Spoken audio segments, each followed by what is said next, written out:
Friends, welcome to Varalakshmi పొదరిల్లు. ఈ రోజు వెజిటబుల్ పలావ్ చేస్తున్నానండి. వాటికి కావాల్సిన పదార్థాలు ముందుగా బాస్మతి రైస్ను 1 గంట పాటు ఇలాగా కడిగి నానబెట్టి పెట్టుకోవాలి. ఇది 1 గ్లాస్ రైస్ అండి.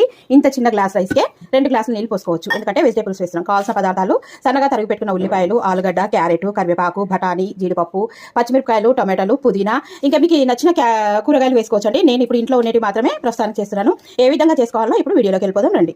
స్టవ్ మీద ఒక ప్యాన్ పెట్టుకొని అందులో ఆయిల్ వేసుకుందామండి. 1 table spoon oil, 1 table spoon నెయ్యి వేసుకుందాం. చూడండి, 1 టేబుల్ స్పూన్ నెయ్యి. ఇది మొత్తం 2 కరిగిపోవాలి.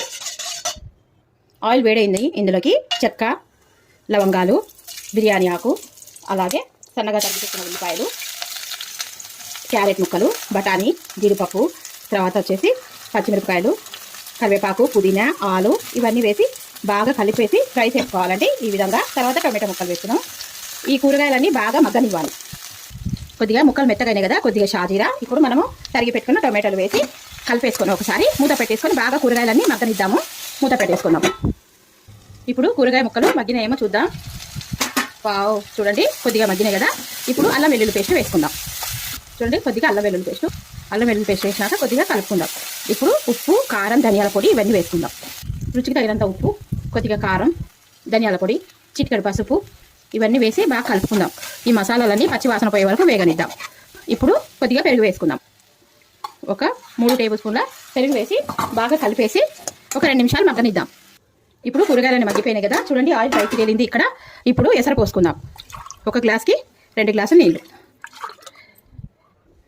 2 గ్లాసులు నీళ్లు పోసేసి మూత పెట్టుకొని ఎసరు మరగనిద్దామండి.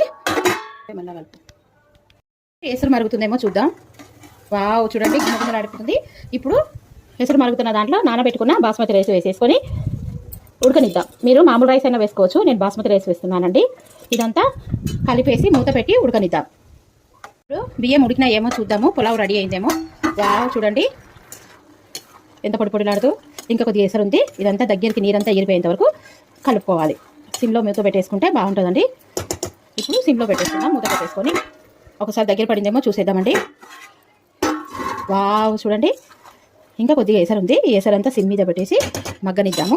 కొద్దిగా కొత్తిమీర చల్లేసుకొని మూత పెట్టుకుంటే మనకు సిమ్లో ఉడకనిద్దాము. కొద్దిగా నెయ్యి వేసుకొని కొద్దిగా అంచులకు నెయ్యి వేసుకుందామండి. ఎక్కడ అడగంటకుండా మంచి వాసన వస్తుంది, ఫ్లేవరు.